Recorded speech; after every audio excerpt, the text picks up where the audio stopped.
hoy. Esta es la última videoconferencia de la serie de 11 que hemos venido realizando en el marco de la red de transmisión del conocimiento durante los últimos 2 meses. Como ustedes saben, la red de transmisión del conocimiento ha tenido como misión durante este último bienio coordinar la difusión de eventos, documentos y otros materiales metodológicos realizados tanto por los grupos de trabajo que funcionan al alero de la CEA-CEPAL como por los distintos miembros de la comunidad estadística regional. El día de hoy nos convoca el grupo de trabajo de migración que ha estado durante este último bienio preparando el documento diagnóstico sobre las capacidades de los sistemas estadísticos de América Latina y el Caribe y las mejores prácticas para la medición de la migración internacional. Este grupo de trabajo ha estado liderado por el INEGI de México, el DANE de Colombia y el INE de Chile, y ha contado con el apoyo de CELADE y de la División de Estadística como Secretaría Técnica. El trabajo que será presentado el día de hoy ha sido realizado por estos países coordinadores en conjunto con Bolivia, Costa Rica, Cuba, Paraguay, República Dominicana y Uruguay, que formaban parte de manera oficial de este grupo de trabajo. Para dar inicio a este evento, íbamos a tener las palabras de nuestra directora nacional. Desafortunadamente, por temas de problema de conexión, ella no nos acompaña el día de hoy. Por tanto, procedemos a dar inicio formalmente a las presentaciones, a las 3 presentaciones que vamos a tener el día de hoy, las cuales van a estar a cargo de cada uno de los coordinadores de este grupo de trabajo, como les mencioné anteriormente. Y por tanto, para dar inicio, le doy la palabra a Adriana Oropesa del INEGI, quien nos presentará un resumen del trabajo que se realizó para la elaboración de la primera parte de este documento. Como mencionaba, es un documento largo que consta de 3 capítulos. Y en esta primera presentación vamos a conocer las iniciativas prioritarias, recursos metodológicos y plataformas de difusión existentes en América Latina y el Caribe, y el resultado de la evaluación de la capacidad nacional de producción sobre datos de migración internacional, así como algunas recomendaciones a seguir. Adriana, te dejo la palabra y te recuerdo que cuentas con 15 minutos para hacer tu presentación. Gracias, Olga. Buenos días a todas y a todos los colegas.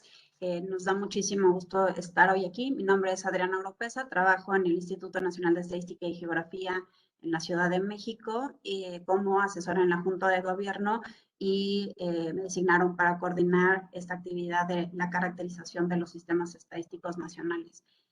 Olga, fuiste muy generosa con el alcance de la intervención. Definitivamente no nos daría 15 minutos para poder presentar todo lo que mencionaste, y quisiera hacer un disclaimer en el sentido de todos los errores de interpretación son míos. Todos los recursos y las herramientas disponibles son de los países, pero no tengo el detalle de conocimiento específico. Entonces, si llegara a ser alguna interpretación o comentario incorrecto, les voy a pedir que me disculpen y en su momento lo podríamos clarificar. Sin más, entrado a la presentación. Cuando platicábamos cómo presentar el resultado de la caracterización de nuestros sistemas estadísticos, pensamos que era un poco ocioso el decir todo lo que nos faltaba. Básicamente la iniciativa y el objetivo de este proyecto es que identificamos que queremos desarrollar, aumentar nuestras capacidades en los sistemas estadísticos para generar información en materia de migración, más allá de lo que tradicionalmente hacemos en las oficinas de estadística a través de nuestras áreas de censos o encuestas, y hacer una exploración hacia otras instituciones que pueden tener ya sea registros administrativos o que sean productores de estadísticas por sí mismos. Básicamente detectamos que hay algunas carencias y vacíos de información, y que podía haber alguna falta de metodología o capacidades que requeríamos reforzar en cada uno de estos países.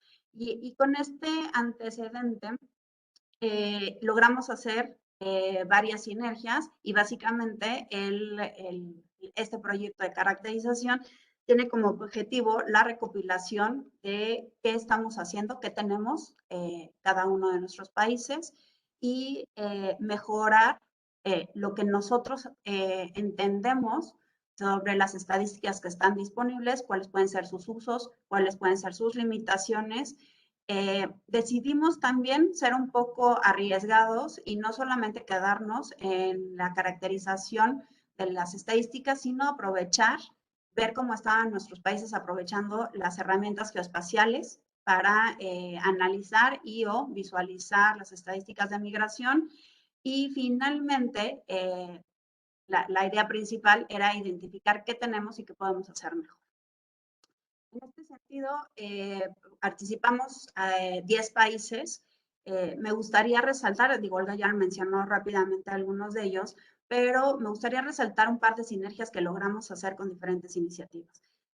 Por supuesto, y la primera creo fue una aportación y el liderazgo del Instituto Nacional de Estadística de Chile, que coordinó, que logró la participación de 2 países adicionales que se sumaron a través de otra iniciativa de política regional que se conoce como el proceso de Quito, donde algunos de nuestros países participan y que logró exitosamente la participación de Ecuador y Argentina que se sumaran a nuestro grupo. Por otro lado, me gustaría resaltar que cuando notamos la conformación del grupo de trabajo en México y CELADE, identificamos que había diferentes recursos disponibles y había alrededor de 13 agencias del Sistema de Naciones Unidas que nos podrían ser de utilidad y que ya contaban con algunas herramientas o recursos metodológicos y logramos la interacción y participación de 6 de ellas. ACNUR, que es una agencia de refugiados, realmente logramos la sinergia y el apoyo completo de la OIM, tanto de las 2 oficinas regionales como inclusive del centro de datos que está en Berlín, de la Organización Internacional del Trabajo, de ONU Mujeres, de UNICEF y de la Agencia de Drogas y Crimen. Quizá la otra parte que también hizo CELADE, y me gustaría agradecer y resaltar, fue el apoyo que logró de la División de Estadísticas de Naciones Unidas, ya que nos permitió contar con una serie de consultores que nos apoyaron en la sistematización y análisis de los cuestionarios que recogimos en cada uno de nuestros países. Básicamente, el cuestionario cubre 10 áreas temáticas. Naciones Unidas en el toolkit que publicó hace 2 años y que a partir de este proyecto pudieron mejorar. Mandamos comentarios a Nueva York y justo a través de la experiencia del trabajo en nuestros países, este toolkit que está disponible fue reformado. Básicamente lo que este toolkit plantea es un modelo del sistema, de los sistemas estadísticos nacionales y cubre este diagnóstico 10 áreas. También tuvimos 2 anexos especiales para trabajar registros administrativos, pero como ese era insumo para la segunda actividad que va a platicar en un momentito Andrés de Colombia, lo voy a dejar fuera de este reporte o de esta presentación. Para presentar lo que carecemos, nos parece un poco ocioso repetir lo que a cada uno de nuestros países nos faltaba y lo que desde el inicio de cuando empezamos a hacer el levantamiento de estos cuestionarios, identificamos que había muchas prácticas, buenas prácticas en la región. Entonces, lo que quisimos hoy, aprovechando que es una red de transmisión de conocimiento, era seleccionar algunas de las buenas prácticas tratando de enseñar al menos una de cada uno de los países que participaron en este diagnóstico. Como les mencionaba en una lámina anterior, el primer apartado de este cuestionario busca indagar en nuestros países sobre una serie de indicadores básicos que tradicionalmente hemos trabajado en los institutos de estadística a través de nuestras áreas demográficas y en particular de los censos para medir los stocks de las poblaciones de migrantes internacionales en nuestros países. Y, por ejemplo, Argentina y Ecuador nos compartieron la experiencia que tenían en sus censos que han levantado a través de diferentes preguntas que nos permiten identificar poblaciones que han nacido en el extranjero, personas nacionales que en algún momento regresan a nuestros países. En otro varios de nuestros países, la mayoría de nuestros países reportamos que éramos capaces de calcular estos indicadores con mayor o menor periodicidad, ya sea a través de estos censos de población o a través de encuestas en hogares. Con fines de focalización en esta encuesta, omitimos las encuestas tradicionales en hogares y también porque nuestros colegas de Chile en la tercera parte van a presentar una experiencia sobre las encuestas en fuerza laboral y decidimos en esta parte enfocarnos en las experiencias que tenemos algunos de nuestros países en encuestas que atienden específicamente a poblaciones migrantes. Y en el caso, por ejemplo, de la República Dominicana, nos compartieron hace un par de semanas en un webinario específico que hicimos sobre esta encuesta nacional que tienen para población inmigrante, en donde tienen una muy amplia caracterización de temas y aquí nos gustaría resaltar en particular un apartado que hicieron para averiguar las características y el acceso de los derechos de salud sexual y reproductiva de la población migrante en la República Dominicana. Esta encuesta es fácilmente vinculable a la política pública. En Dominicana tienen un programa de 6 años, de 5 años, donde la encuesta permite atender una serie de objetivos relacionados con el empleo, con la salud universal y con otras actividades. En el caso de México, algunos de ustedes quizás sabrán que el año pasado logramos exitosamente levantar nuestro censo de población y vivienda. El censo lo empezamos a trabajar desde 2016-2017, el diseño conceptual. Sin embargo, en 2019 tuvimos un cambio de administración y decidimos hacer una segunda ronda de consultas con usuarios estratégicos y a partir de estas nuevas necesidades de información se incorporaron un par de preguntas nuevas y un módulo para caracterizar específicamente las causas de la inmigración, las causas del retorno, que le permiten a nuestro Consejo Nacional de Población, recientemente acaba de publicar su indicador de intensidad migratoria, así como a la Unidad de Política Migratoria, hacer diferentes caracterizaciones de perfiles de la población migrante en nuestro país con un nivel de desagregación geográfica, digamos, en México tenemos 3 niveles de gobierno, al tercer nivel e inclusive a una desagregación geográfica de área geoestadística básica. Otra de las encuestas que nos llamó la atención de manera inmediata fue un ejercicio que hizo Perú con UNICEF para caracterizar a la población venezolana, donde, como verán, tienen diferentes conjuntos de preguntas y quizá aquí me gustaría señalar o resaltar las preguntas que hicieron sobre discriminación y la victimización y en materia de género. Es una encuesta que me parece un esfuerzo muy interesante, no solo por lo que hacen con las agencias, sino por el alcance temático y especificidad de la población que nos presenta.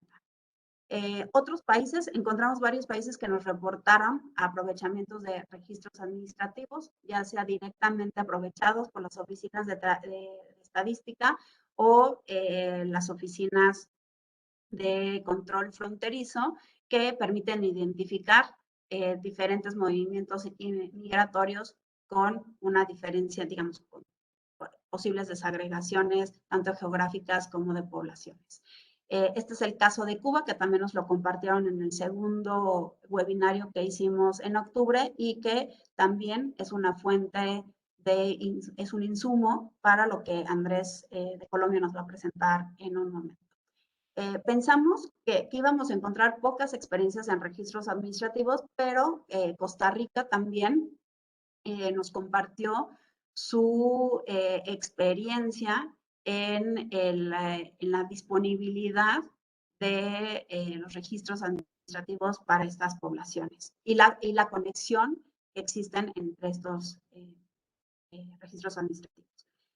Un área que se nos quedó totalmente vacía y quizá la idea de poner esta lámina tal cual es que en ninguno de nuestros países reportamos que estamos haciendo algo respecto a gestión de datos a través de nuevas fuentes de información. Es decir, no estamos aprovechando el llamado Big Data, no estamos aprovechando sensores o dispositivos de cómputo móvil y que, por ejemplo, son áreas de estudio que están trabajando recientemente, por ejemplo, la Comisión Económica Europea y que quizás se nos queda como un área de oportunidad. Algo que nos sirvió, México había hecho también un análisis de la disponibilidad de información de migración, pero decidimos volver a hacer, a participar e inclusive a proponer, dado que venía una revisión de los indicadores ODS. Y en mayo de este año terminamos de revisar, valga la redundancia, los indicadores globales internacionales e identificamos que el indicador 1073, que tiene que ver con el número de personas migrantes que fallecen o desaparecen en tránsito, no lo teníamos dentro de los indicadores, digamos, como pertinentes o relevantes para México, porque en su momento no existía el metadato. Entonces, cuando revisamos el metadato, no nos quedaba claro si podíamos o no tener una fuente de información, pero a través de la coordinación con el Ministerio del Interior, que es el Consejo Nacional de Población y la Unidad de Política Migratoria, decidimos empezar a trabajar a partir de la explotación de la base de datos de estadísticas vitales de funciones registradas y utilizando un catálogo de áreas geográficas en donde tenemos mayor presencia de eventos de extranjeros que se presentan ante la autoridad migratoria y empezamos a analizar cuáles podrían ser las variables de explotación de esta base de datos que ya tenemos con una desagregación geográfica muy amplia.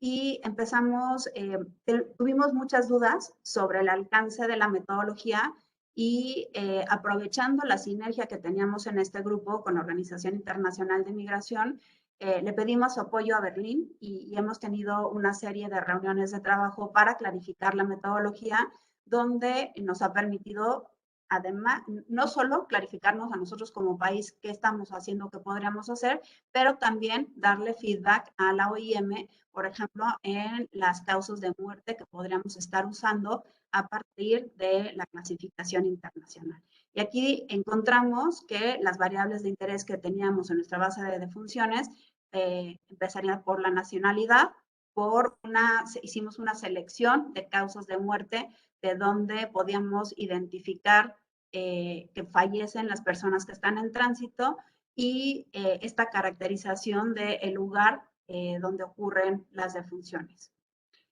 Chile en el primer webinario nos compartió diferentes experiencias en la materia de cómo coordinó y cómo generó espacios de comunicación con diferentes instituciones, pero aquí quisimos resaltar una que no vimos en ningún otro de los cuestionarios que nos reportaron.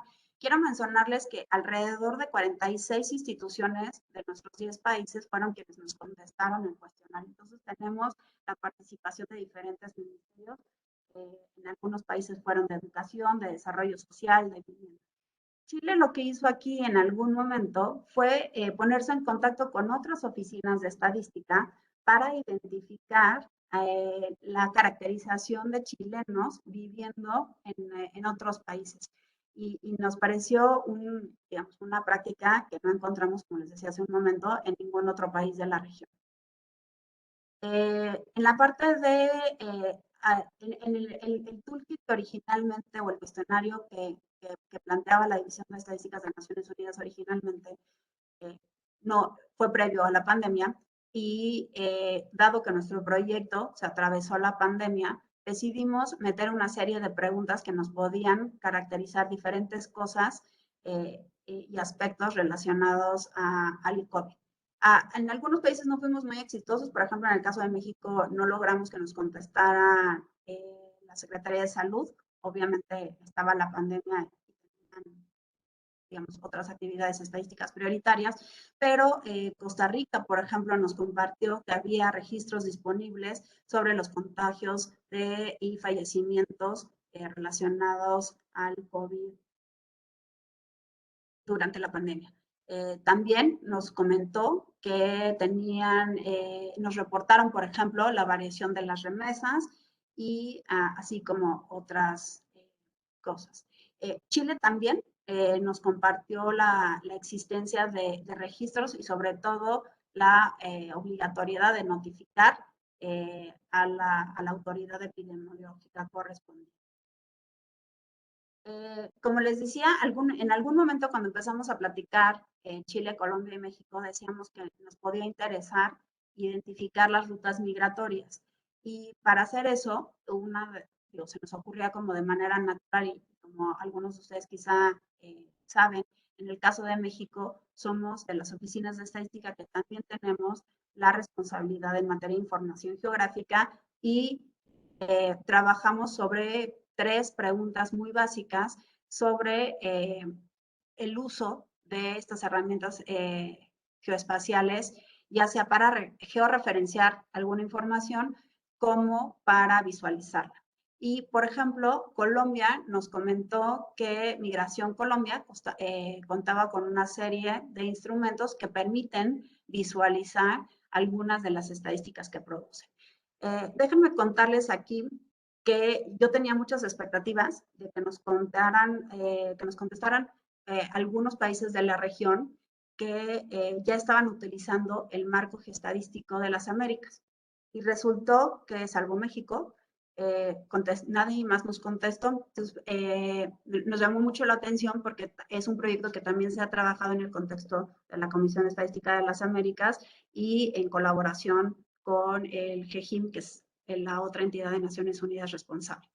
Y cuando nos acercamos a nuestra área de geografía para preguntarles cómo, si lo trabajamos en América Latina con la región, con los países de la región, ¿por qué nadie lo está utilizando? Entonces nos decían que lo trabajaron con las contrapartes de geografía y que todavía no permeaba esta herramienta del marco geostadístico de la región en todos los países. Entonces ahí también tenemos otra área de oportunidad importante.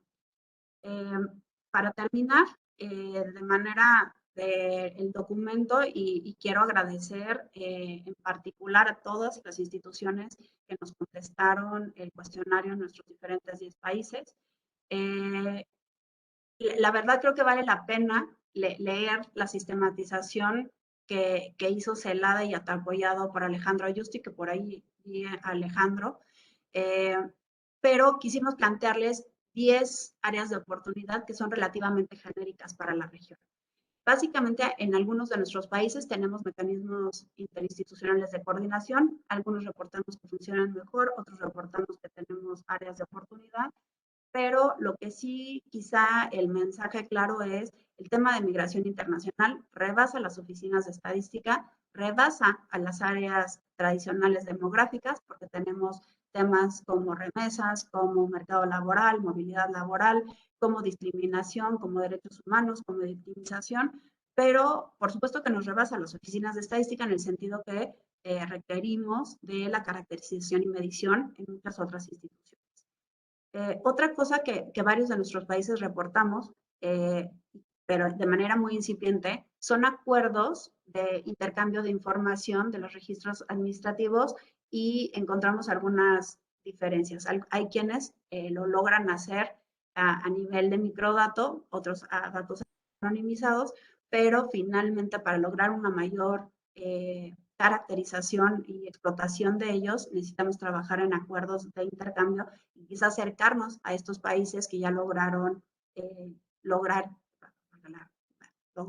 generar estos acuerdos de intercambio. Otro vacío que encontramos, muy pocas de nuestras instituciones reportaron que estuvieran haciendo algo respecto a los ODS directamente relacionadas. Cabe mencionar que no quiere decir que no lo estén haciendo los países, sino en el caso de México, por ejemplo, quien contestó el cuestionario no es necesariamente el equipo que coordina los ODS.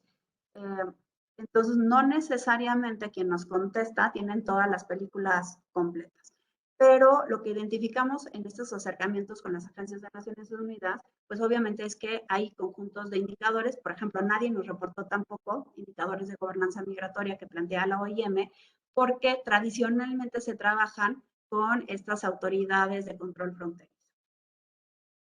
Como vieron en alguna de las láminas, digo, yo sé que no les di tiempo como para entrar en detalle, pero nuestros países preguntamos cosas de manera diferente. Entonces, a lo mejor valdría la trabajar en la región en estandarizar módulos de preguntas que nos permitieran caracterizar de la misma forma ciertos aspectos de interés en la región.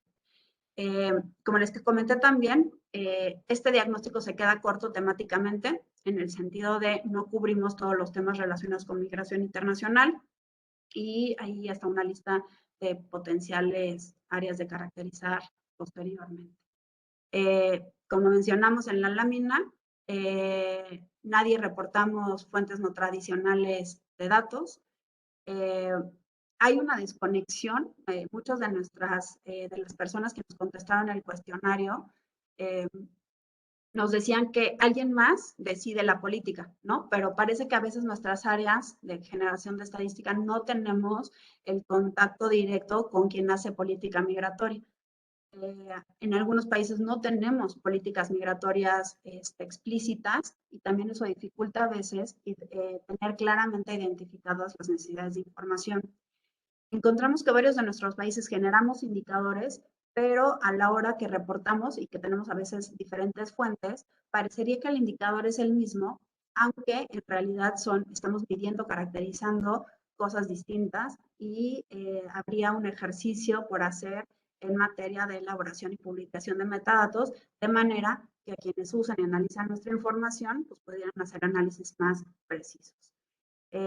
También identificamos que hay una gran área de oportunidad en la manera de comunicar.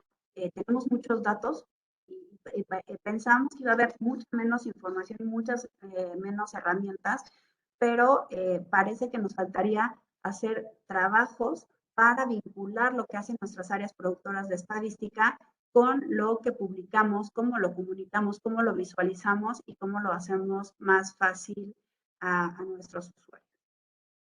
Finalmente, también nos queda, encontramos que muchos de nuestros países encontramos muchos PDFs, pero no encontramos que en todos los países tenemos de fácil acceso en formatos de datos abiertos a la información. Entonces, podemos tener los PDFs con los datos, pero eso implica que si yo usuaria de ellos, pues tengo que descargar el PDF y a veces a lo mejor teclear, pues, ¿no? Y con el margen de error que esto implica.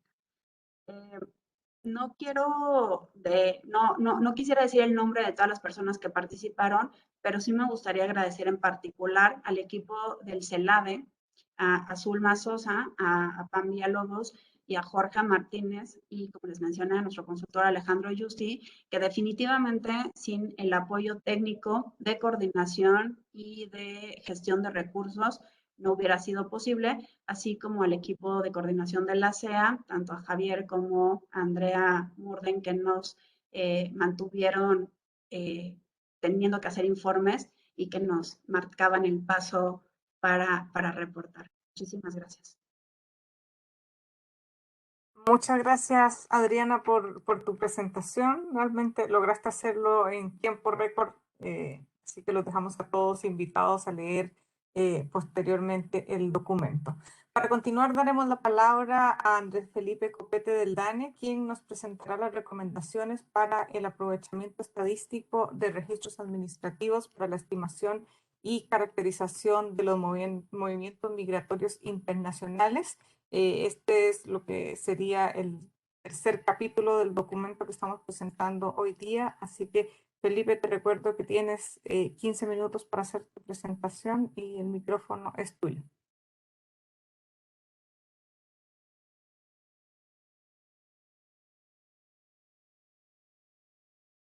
Felipe, no te escuchamos. No sé si tienes el micrófono apagado.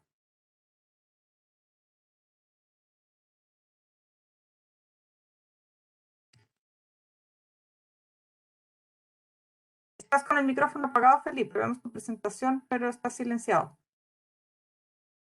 Ya, disculpen. Buenos días a todos. Disculpen, tenía un problema aquí de no saber manejarlo. Bien, voy a hacer una breve descripción de lo que hemos desarrollado en el DANE para la construcción de una estimación de la migración internacional a partir del registro de entradas y salidas que se puede tener en cada uno de los países. Cabe resaltar la colaboración que nosotros hemos tenido con Migración Colombia, que es la entidad responsable de coordinar y administrar este registro administrativo. Sin ellos y sin la colaboración de ellos, pues no tendríamos cómo trabajar los datos. Bueno, lo primero entonces va a ser una descripción del registro de entradas y salidas internacionales. Luego va a ser una definición de migrante, cómo definimos nosotros a los migrantes dentro de este registro y el diseño como tal del registro de migración internacional que nosotros hemos llamado REM. Unas aplicaciones en Colombia, unas ventajas y desventajas y qué resultados esperamos a nivel de región. Bueno, Colombia en este momento cuenta con 41 puestos de control migratorio a lo largo y ancho del país. Principalmente los viajes que realizan las personas son a través de viajes internacionales y eso, perdón, de viajes internacionales a través de aeropuertos.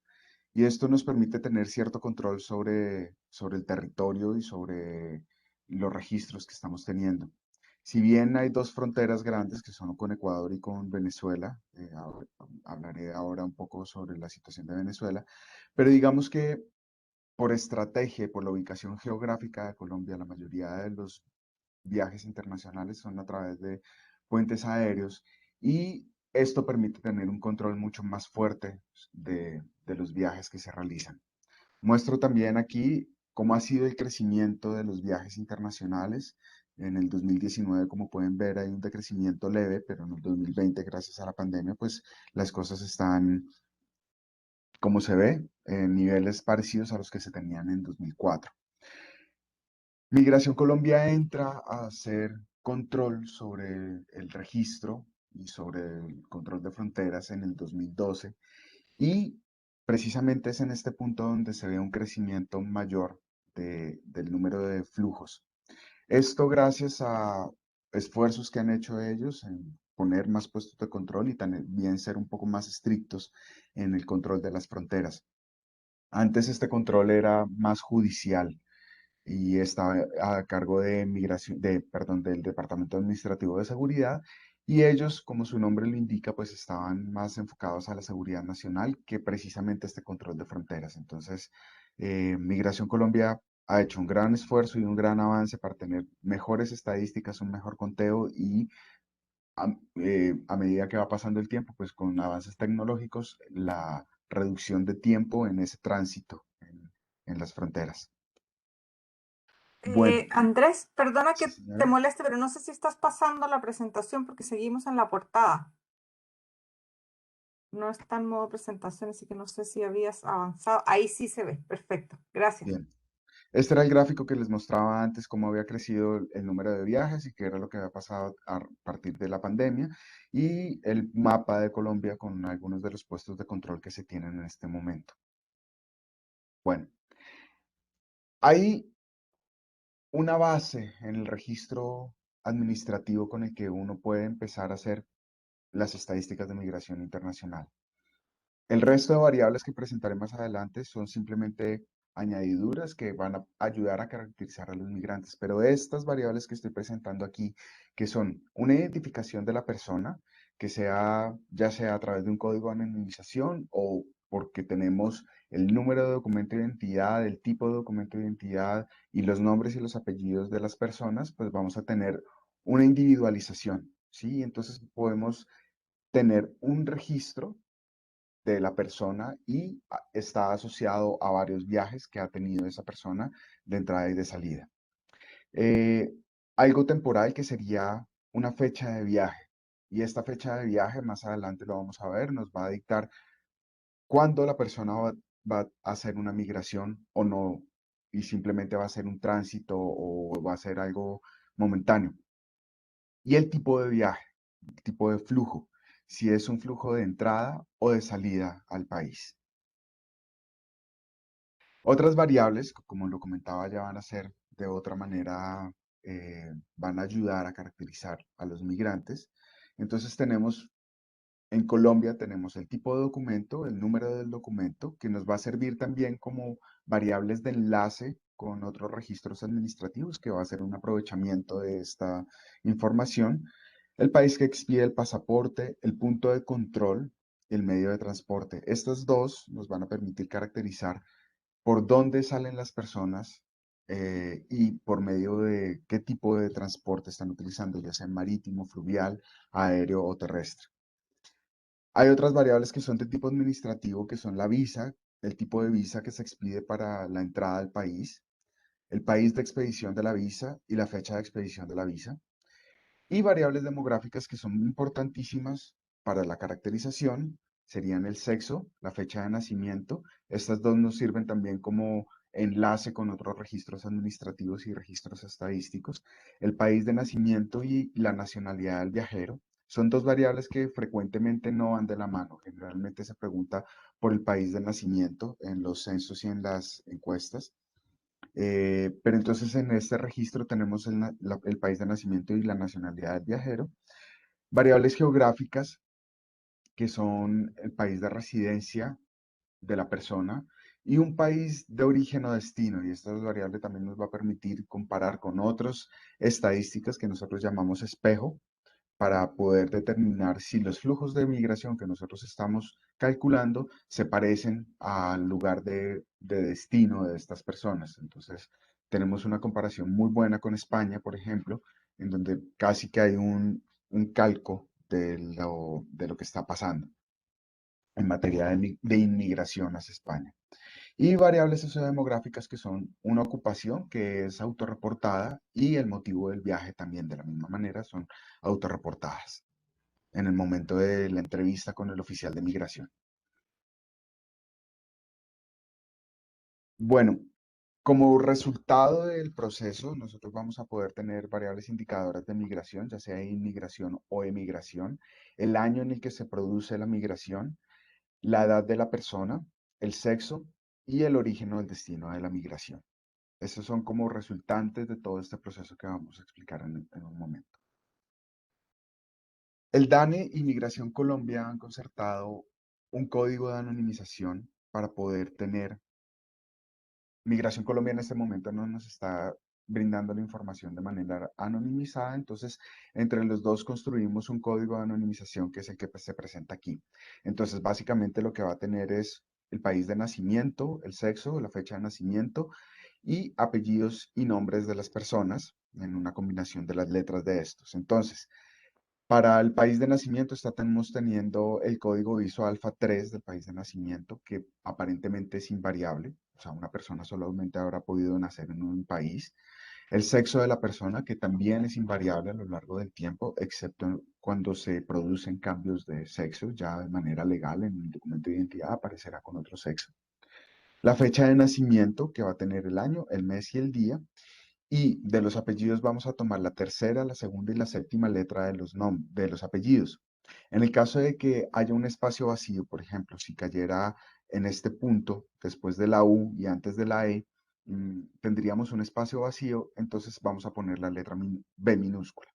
Y de igual manera con los nombres vamos a tomar el tercero, la primera y la séptima letra de los nombres. En el caso de que caigan vacío, entonces vamos a tener la letra B minúscula. Entonces una persona que haya nacido en Colombia va a tener el código ISO alfa 3 va a ser COL, el sexo va a ser N, en este caso, de esta persona primera, el año de nacimiento, el mes y el día, y una combinación de las letras y los nombres. Entonces, vamos a tener un código finalmente de 19 posiciones en el que vamos a poder tener cómo identificar a la persona en todo el registro.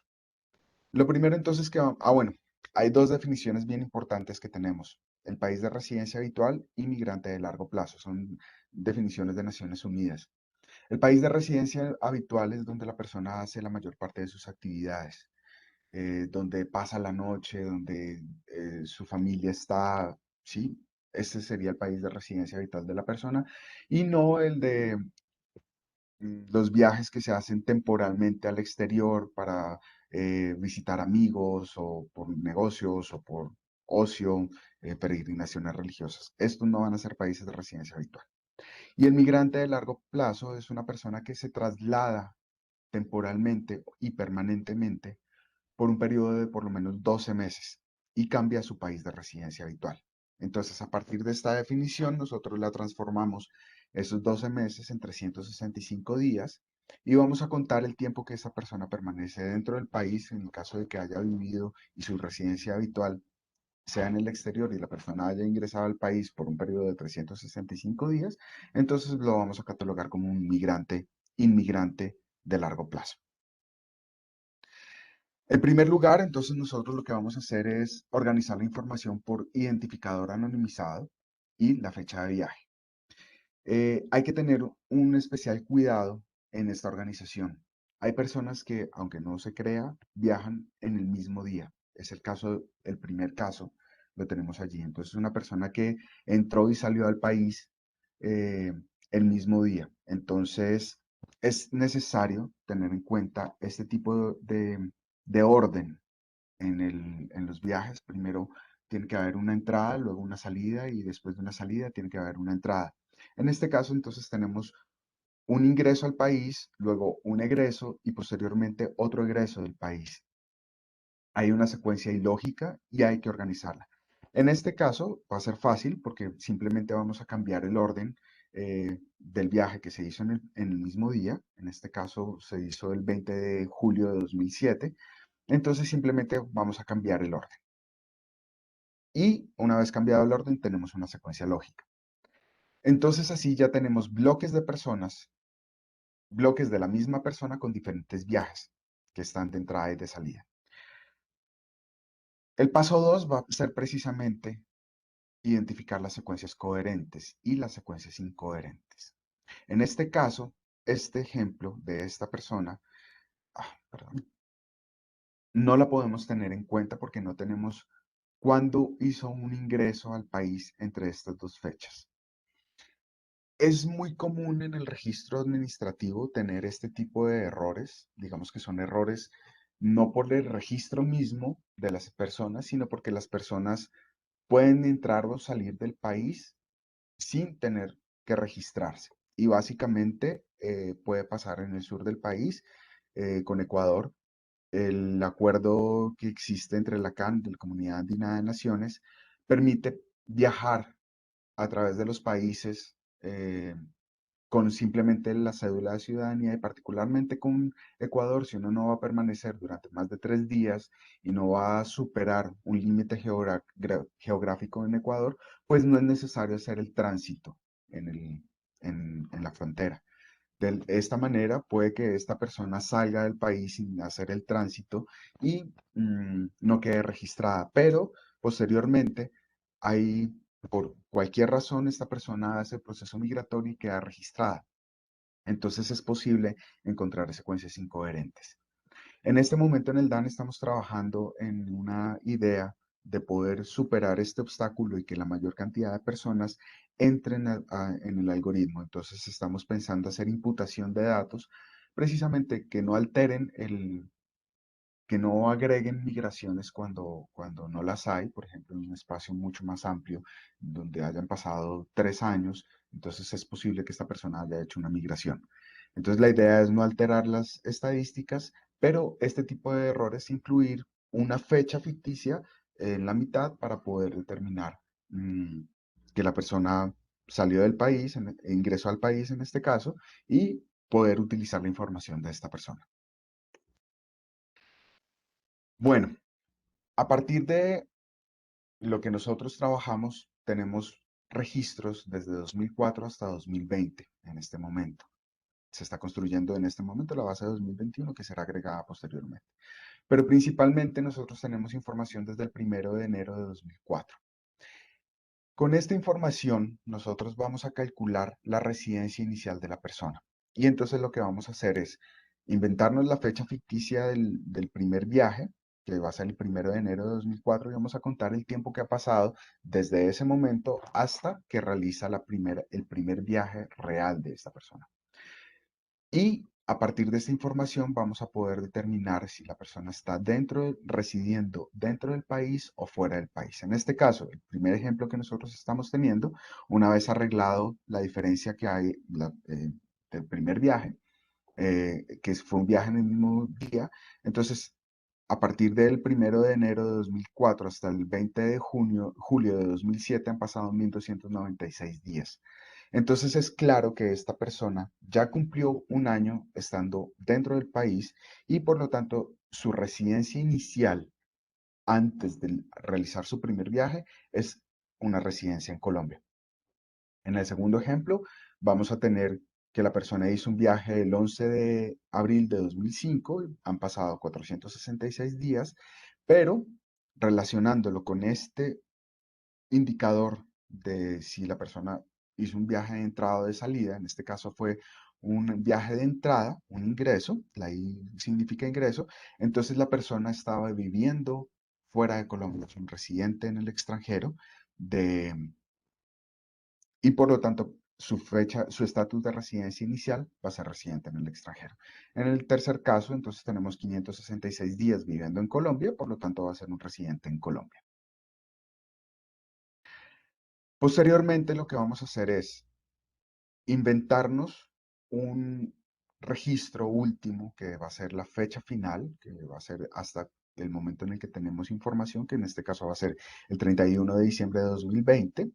Y lo que vamos a hacer es, a partir de las fechas de los viajes, vamos a identificar cuánto tiempo permaneció dentro de Colombia, cuánto permaneció fuera de Colombia. Y vamos a empezar a calcular si es un residente en Colombia o si eres un residente en el extranjero. En el último caso, lo que nosotros estamos teniendo es, primero, la persona residía en Colombia porque tenemos un viaje de salida eh, desde el 1 de enero de 2004 hasta el 20 de julio de 2005, tenemos 566 días, entonces va a ser un residente en Colombia. Posteriormente, el viaje es como este fue un viaje de salida y luego hay un viaje de entrada, entonces vamos a identificar que con respecto a este viaje que fue en el 2005, el siguiente viaje fue en el 2006 y pasaron 379 días. Por lo tanto, hay un cambio de residencia. Primero estaba residiendo en Colombia y como pasó, su viaje fue de salida del país y duró más de un año, entonces tenemos que ahora es un residente en el extranjero. Por lo tanto, aquí se constituye una migración y en este caso va a ser una emigración. De esta misma manera vamos a seguir mirando cuánto tiempo pasó dentro de Colombia o fuera de Colombia y en este caso nunca volvió a tener una estadía mayor a un año en el país. Por lo tanto, sigue residiendo en el extranjero. Con el cálculo que vamos a hacer de la última fecha que tenemos registro, que es el del 31 de diciembre de 2020, entonces vamos a calcular con respecto a la última fecha de su viaje, que fue en el 2008, cuánto tiempo ha pasado eh, hasta que se registra de nuevo un movimiento. Y esto con el fin de mirar últimas migraciones. De esta manera, pues ya tenemos unas estadísticas tanto de entrada y de salida, de ingresos y egresos, y posteriormente un cálculo de las emigraciones y las inmigraciones. Y como tenemos las fechas de los viajes, pues vamos a poder determinar cuándo fueron hechos estas migraciones. De otro lado, digamos que lo que hemos encontrado nosotros es un seguimiento a la migración internacional a partir del año 2005. Como notaron, hay un truncamiento de la información tanto a derecha como a izquierda, entonces el primer año es de observación y el último año también, y a partir de estos años vamos a poder calcular al principio las residencias iniciales de las personas y al final pues vamos a poder comparar cuánto tiempo ha pasado desde el último viaje, entonces vamos a poder determinar las migraciones del año 2019, que son las que se presentan aquí.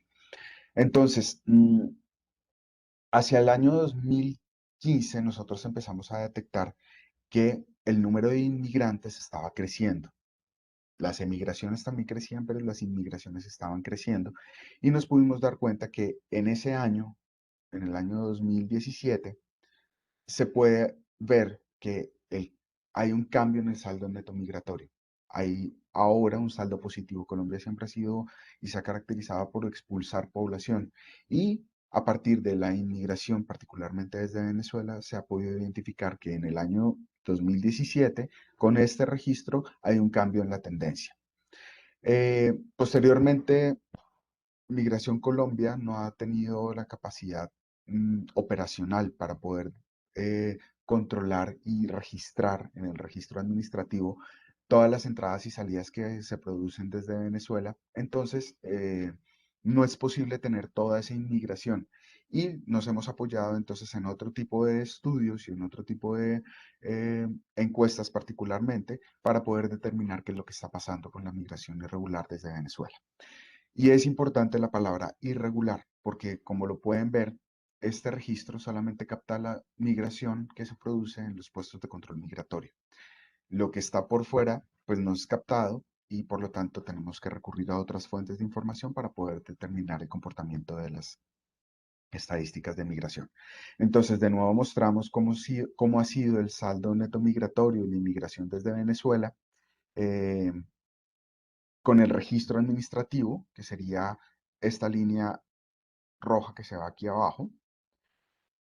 Em, esta, esta gris es de otro tipo de origen y la inmigración venezolana capturada desde la GIH nos muestra que en el año 2014, tanto el registro de migración internacional como el registro que se tiene de la gran encuesta integrada de hogares nos dan el mismo nivel.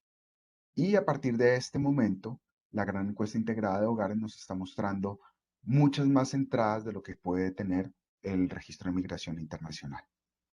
Entonces, con base en esta información, nosotros tenemos unas estimaciones un poco mejores de lo que es el fenómeno inmigratorio desde Venezuela.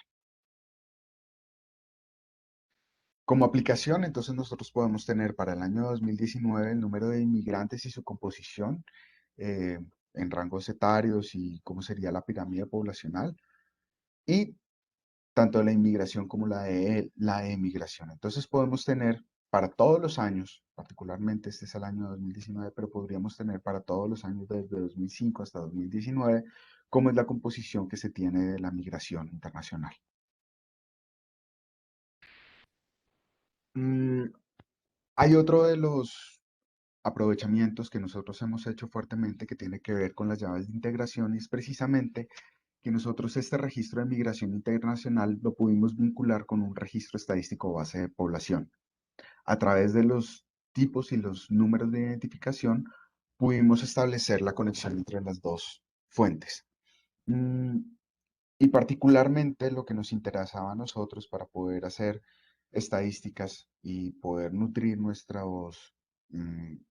nuestra información base que utilizamos para las proyecciones de población, generalmente la información de este tipo está dada a través de los censos de población. Entonces, nosotros teníamos una información de las madres que reportaban tener hijos sobrevivientes en el exterior.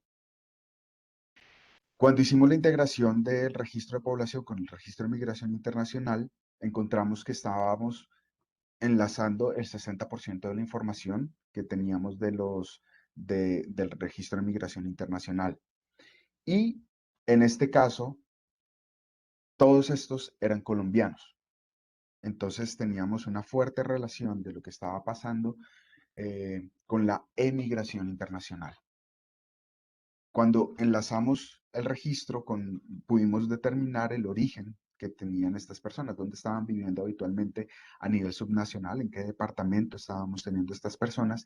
Y además encontramos que hay una correlación de Pearson de 0.93 con la pregunta censal. De esta manera, lo que queremos decir es que ahora no es necesario tener la información en el censo de población porque estamos teniendo la información de primera mano, directamente del informante, de dónde vivía en Colombia en el momento anterior a hacer su emigración. Ventajas: es posible captar las variaciones cíclicas de la migración internacional. Año a año nosotros podemos tener una estadística. Se cuenta con una referencia de las fechas de entradas y salidas. Es posible adoptar otras definiciones de migración y en este punto quiero detenerme un poquitico porque no solamente se trata de poder tener otro tipo de migración como migrantes de corto plazo que son entre 3 y 12 meses, cómo se hacen este tipo de relaciones de migraciones, perdón. Eh, Esas migraciones circulares o cíclicas, pendulares, también es posible adoptarlas, sino que además personas que no están en el país la mayor parte del tiempo, que realmente están viviendo en el exterior, pero nunca tienen un tiempo mayor a 365 días, pues nosotros no lo tenemos como migrantes. es posible adoptar nuevas definiciones que se adecúen a las necesidades y a las características de las migraciones de los países. Entonces, antes de que pasen los 12 meses, es posible que la persona viaje para festividades, a pasar festividades de fin de año con su familia durante un corto periodo de tiempo, pero la mayor parte del tiempo están fuera de Colombia. Entonces, esto nos permite identificar quiénes son realmente los emigrantes internacionales, sobre todo. Permite tener comparabilidad internacional a través de censos, encuestas y registros administrativos de otros países. Como les comentaba, particularmente en España, nosotros tenemos eh, una calca de lo que registra el padrón de España con lo que nosotros estamos teniendo. Y evidentemente podemos tener vinculación con otros registros administrativos o estadísticos de tal manera que nos permitan complementar la información tanto de los otros registros, como por ejemplo poder determinar cuáles personas ya no hacen parte de la población colombiana porque están viviendo en el exterior, o complementar la información de este registro administrativo. Algunas desventajas, pues la migración regular es la que se puede tener, no se puede tener eh, el otro tipo de migraciones, los irregulares.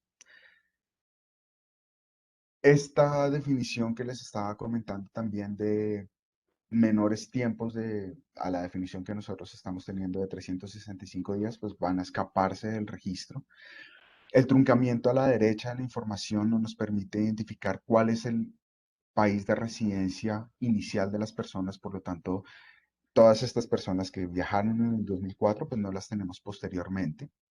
Mm, Y es muy importante tener la información sin anonimizar para poder vincular esta información con otros registros administrativos o registros estadísticos. ¿Qué se espera que de esta metodología al compartirla? Pues que sea aprovechable por otros países. Nosotros estamos apostándole a que haya una unificación de las metodologías para la medición de la migración internacional, pero particularmente nosotros estamos abiertos también, como lo hemos hecho con Chile, a, a mostrar estos ejercicios a las oficinas que manejan los registros administrativos de entradas y salidas internacionales. De esta manera, pues se crea un poco conciencia de qué es lo que estamos haciendo nosotros y cuál es el potencial que tiene esta metodología para que se pueda aplicar en otros países. Y de esta manera, pues si se tiene una metodología unificada, finalmente lo que nosotros podemos tener es un aprovechamiento en la región. Nosotros podemos compartir esta información hipotéticamente y utópicamente, la podríamos llegar a compartir con otros países para poder determinar cuáles son las rutas de los migrantes dentro de la región. Entonces, nosotros reportamos que una persona salió del país con rumbo hacia México y México la identifica, sabe cuánto tiempo está en México y posteriormente esta persona hizo otra migración, digamos, a Panamá. Entonces, nosotros podríamos llegar a tener esa ruta del migrante, identificarlo y también poder compartir esa información precisamente para poder tener en programas de ayuda a los migrantes, particularmente nosotros estamos enfocados en la migración desde Venezuela. Entonces, si nosotros podemos identificar a los migrantes que están llegando desde Venezuela y se van hacia otros países, pues estos otros países también van a poder tener la oportunidad de prever cuál es la situación para poder tener listas las medidas que se necesiten. Digamos que esta es la metodología que nosotros estamos proponiendo para que sea aplicada en los países. Como les digo, estamos abiertos a tener todo tipo de colaboración para profundizar en la metodología. Nosotros en el documento estamos compartiendo el, el programa, el algoritmo, tal cual nosotros lo estamos aplicando, está en SAS y pues la idea es que se pueda replicar en beneficio de las personas que consulten y de los países que consulten esta metodología. Les agradezco muchísimo. Muchas gracias, Andrés, por tu presentación. Para ir cerrando este bloque de presentaciones, le damos ahora la palabra a Miguel Alvarado del INE de Chile, quien nos presentará el último capítulo del documento sobre las recomendaciones metodológicas para la inclusión de información de la población migrante en la calibración de los factores de expansión en encuestas de hogares. Miguel, la palabra es tuya, adelante. Hola, bueno, acá en Chile, buenas tardes, no sé, en, en los respectivos países, ¿no es cierto? Pero como bien decía Olga, lo que en esta presentación les voy a entregar son algunas recomendaciones metodológicas para la inclusión de información de la población migrante internacional al momento de calibrar los factores de expansión de las encuestas de hogares. Básicamente este capítulo lo que hace es relata la experiencia que en su momento se desarrolló con la encuesta nacional de empleo acá en el Instituto Nacional de Estadísticas. Eh, Básicamente es resumir poco más de 2 años de trabajo de muchas dependencias de la institución. eh, Así que si algún término no se explicara bien, si de repente hubiera mucho resumen en lo que voy a presentar, eh, disculpen. eh, Existe senda documentación, ¿sí? Dentro del documento donde se recoge toda la experiencia y todo el trabajo que se realizó dentro de la institución. Así que cualquier error, cualquier falta de precisión en la presentación es exclusiva responsabilidad de quien habla, ¿sí? Antes de presentar todo el desarrollo, es justo reconocer el trabajo que en particular para la elaboración de este documento tuvo Andrés Gutiérrez y Álvaro Fuentes de la CEPAL. Y bueno, dentro del instituto, como les comentaba, es el trabajo de 2 años y son muchas las personas que han trabajado en esto. Desde quien es la actual directora del Instituto Nacional de Estadística, quien les habla. Eh, y no quisiera este, eh, dejar de nombrar a algunos, así que mejor, o alguna, así que mejor, gracias a todos. A ver, como les comentaba, básicamente esto es la experiencia, ¿sí? En lo que se refiere a los fundamentos y la metodología que en su momento se aplicaron para la calibración de los factores de expansión de la encuesta nacional de hogares, ¿sí? Perdón, encuesta nacional de empleo.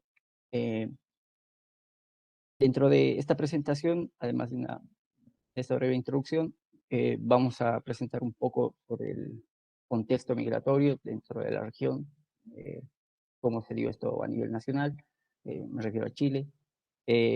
Brevemente, lo que tiene que ver con este tema del diseño de los factores de expansión en encuestas de hogar acá, sigue bastante técnico. Liberación, sí, que es la forma en la cual uno eh, entiende cuál es el uso que se da de la información auxiliar, ¿sí? Para mejorar los resultados de estos estudios por muestreo probabilístico. También vamos a hablar sobre lo que son los estimadores de calibración. Vamos a presentar brevemente los 3 métodos más importantes. Eh, Les voy a comentar un poco sobre el uso de la información auxiliar, en particular lo que tiene que ver con la población extranjera o inmigrante. Esto dentro del contexto de la encuesta nacional de empleo. Para esto, básicamente les voy a comentar cómo se desarrollaba en su momento, ¿sí? Porque esto en su momento se desarrolló a finales del año 2019, ¿sí? Desde el 2020. Entonces les voy a comentar un poco sobre el mercado de trabajo y la población extranjera en Chile, ¿sí? También les voy a comentar sobre cómo nosotros estimamos la población extranjera en Chile.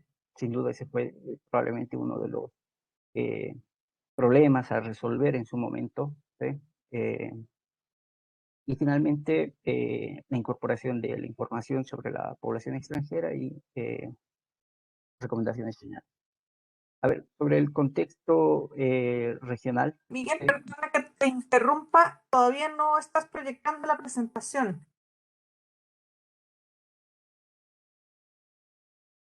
Sí, la cargas porque... Ahí ¿Ahí? se está viendo. Perfecto. Sí, ahí sí. Muchas gracias. Disculpe. Bueno, lo que les comentaba, básicamente esto es lo que el resumen sobre lo que sigue en la presentación. ¿Sí? Entonces, lo que les decía, vamos a comenzar con este tema de el contexto regional de la migración. Bueno, para todos nosotros que estamos trabajando sobre esta temática, ¿sí? Es conocido que en las 2 últimas décadas, dentro de la región, se ha caracterizado por un aumento de la migración justamente entre los países que conforman la región, ¿no es cierto? Y este movimiento de población que se realiza entre países se puede medir a partir de la tasa de migración. ¿Sí? Esto no es otra cosa que el influjo de población extranjera, ¿sí? Entre un país y otro. ¿Ya? En el caso de Chile, ¿sí?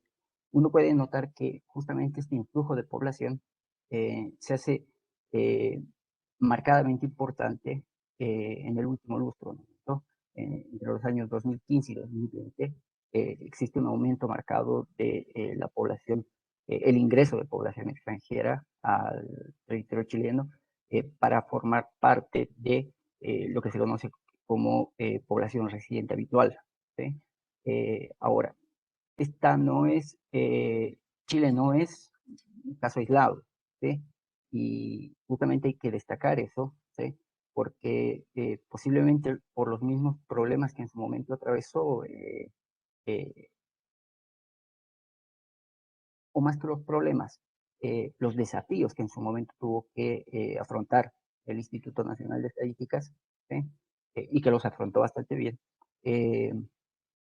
Muchos otros organismos dentro de la región, hablo de oficinas estadísticas, pueden estar pasando por lo mismo y es justamente por eso que esta experiencia les puede ser bastante útil. ¿Sí? Entonces, cuando uno ve, por ejemplo, que en, en, estos últimos 5 años, en el periodo de 2015 y 2020, Chile ¿sí? Aumenta significativamente el influjo de población extranjera de territorio nacional, ¿sí? Uno también puede ver lo que también nos comentaba Andrés hace un momento, lo que se ve en Colombia, ¿sí? También se ve parte de ese mayor influjo en Ecuador, ¿sí? En Perú. Entonces, en esos países probablemente donde estas recomendaciones ¿sí? Pueden tener bastante más eco.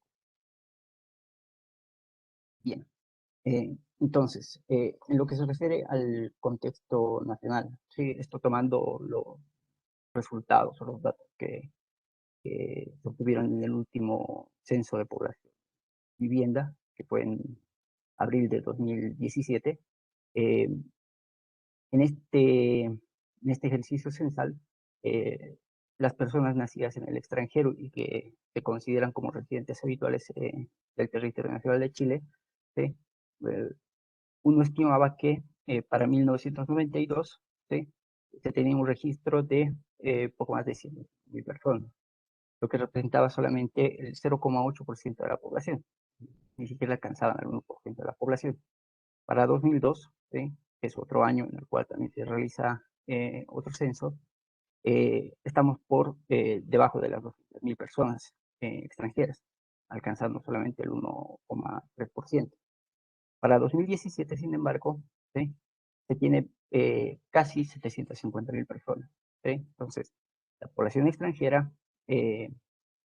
gana en pesos relativos dentro de la población nacional y alcanza ya un porcentaje de un 4,4%. ¿Sí?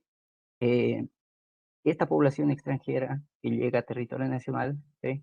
se distribuye, ¿sí?, en las regiones de Chile, no de manera uniforme, ¿sí?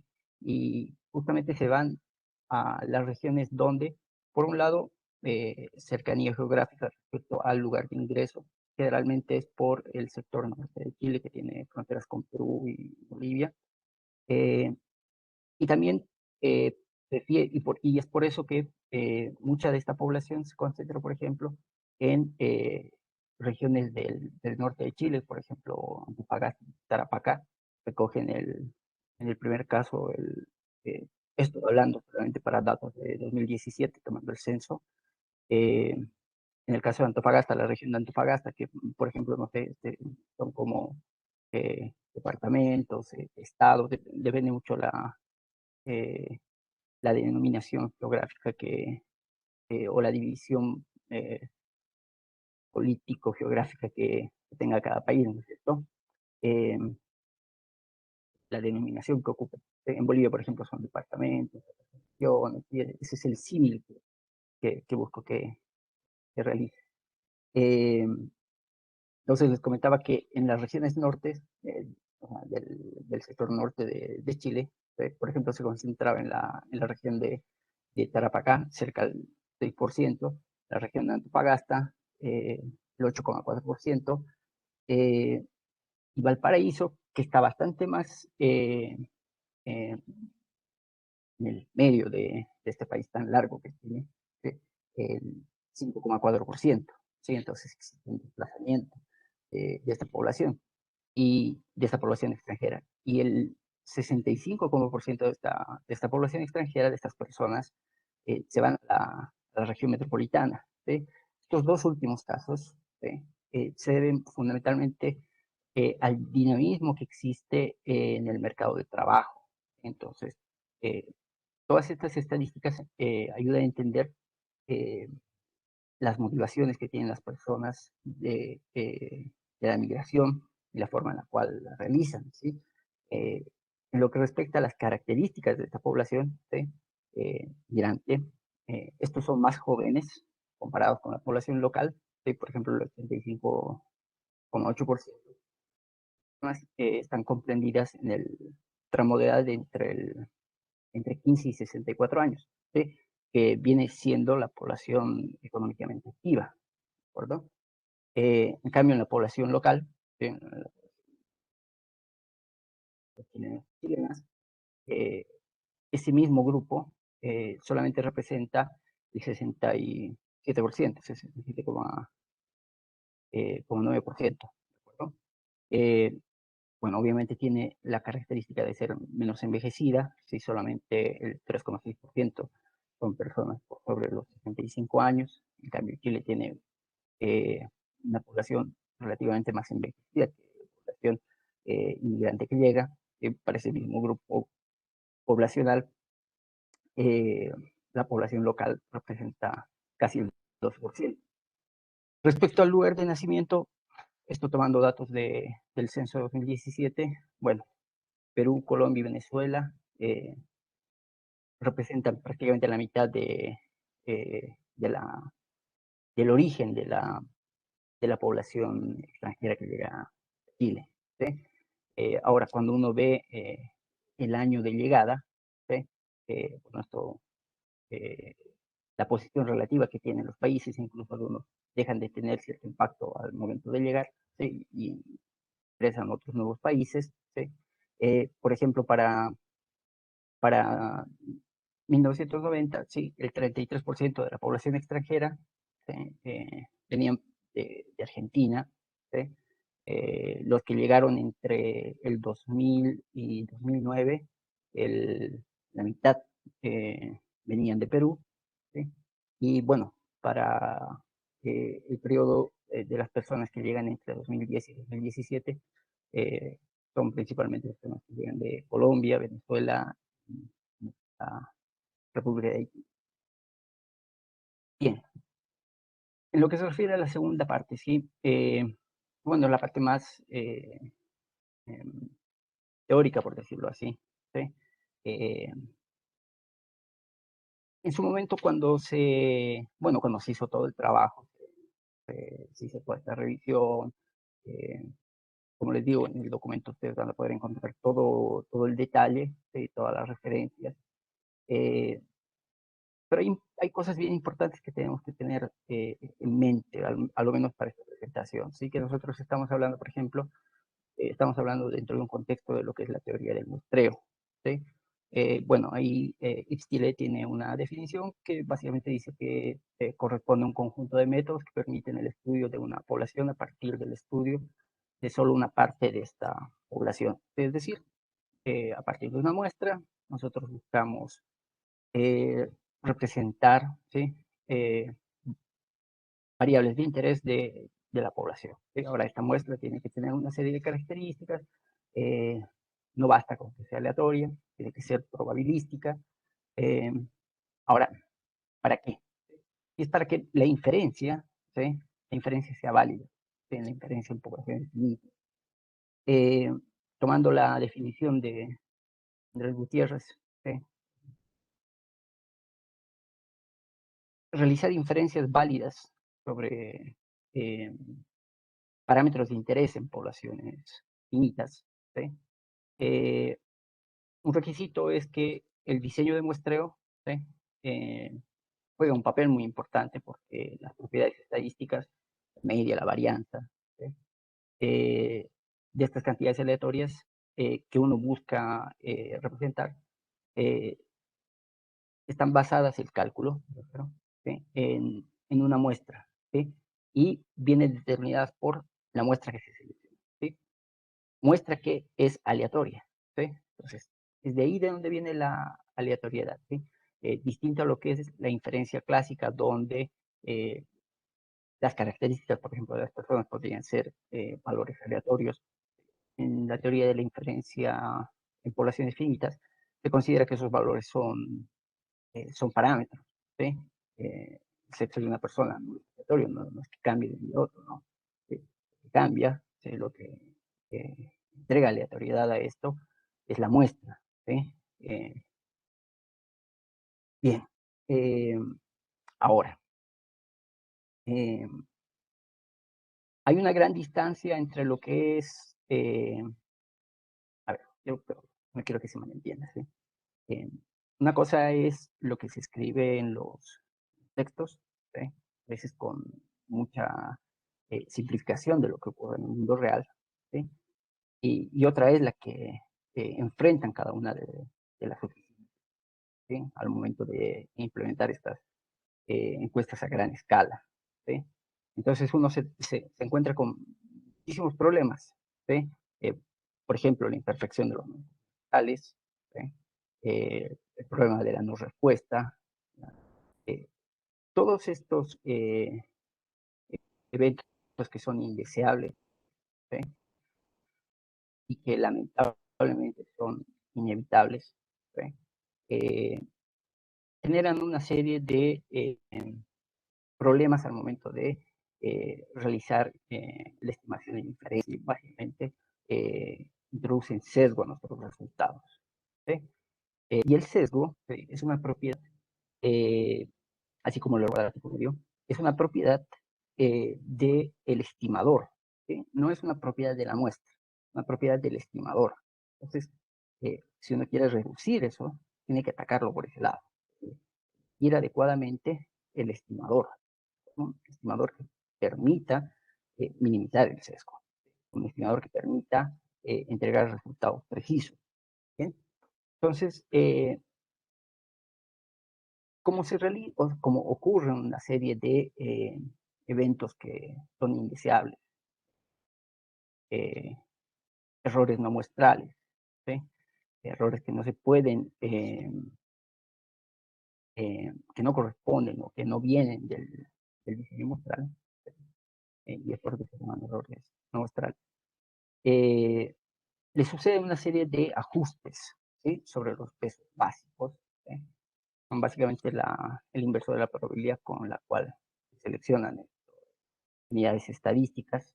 Dentro de estas unidades estadísticas, generalmente llamadas unidades primeras de muestreo, ¿sí? Que son conglomerados de otros elementos estadísticos, ¿sí? Que dependiendo la realidad del país puede ser bastante diversa. ¿Sí? Un caso puede ser eh, poblaciones enteras en el sentido de, por ejemplo, no sé, localidades, ¿sí? Manzanas. ¿Sí? Y al interior de estas unidades estadísticas, bueno, existen otras, ¿no es cierto? Les decía, manzanas, viviendas y finalmente las personas. ¿Sí?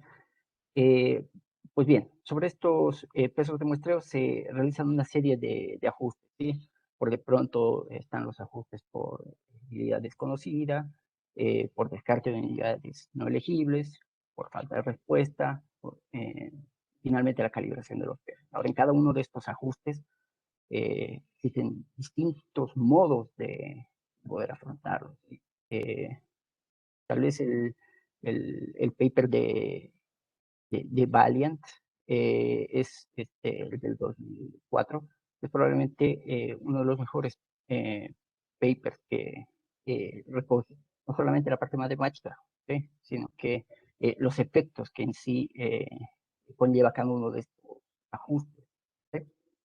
Y es donde pueden encontrar mayor referencia. Y solamente comentarles que de aquí en adelante nos vamos a concentrar en esta última parte, que son la calibración de los pesos. Pues bien, como les comentaba, hay dos conceptos importantes que debemos distinguir. Por un lado está lo que es el enfoque de calibración, que es básicamente la forma en la cual uno ve el uso de información auxiliar. La calibración, bueno, se utiliza ampliamente en economía, en física, en estadística. En este caso, sí, en este caso particular, se refiere a, en las palabras de Sartal en su paper de 2007, al cálculo de pesos o ponderadores, ¿sí? Que incorporan información auxiliar. ¿Sí? Información auxiliar en el sentido de valores poblacionales que se conocen, ¿sí? Total de personas, por ejemplo. ¿Sí? Pues bien, incorporan información auxiliar específica y que satisfacen las ecuaciones de calibración. Con ecuaciones de calibración son básicamente restricciones que se deben cumplir, por ejemplo, que alcancen ciertos totales poblacionales para ciertas poblaciones, que básicamente son particiones de la población. Y particiones que se realizan a partir de características de la misma población. ¿Bien?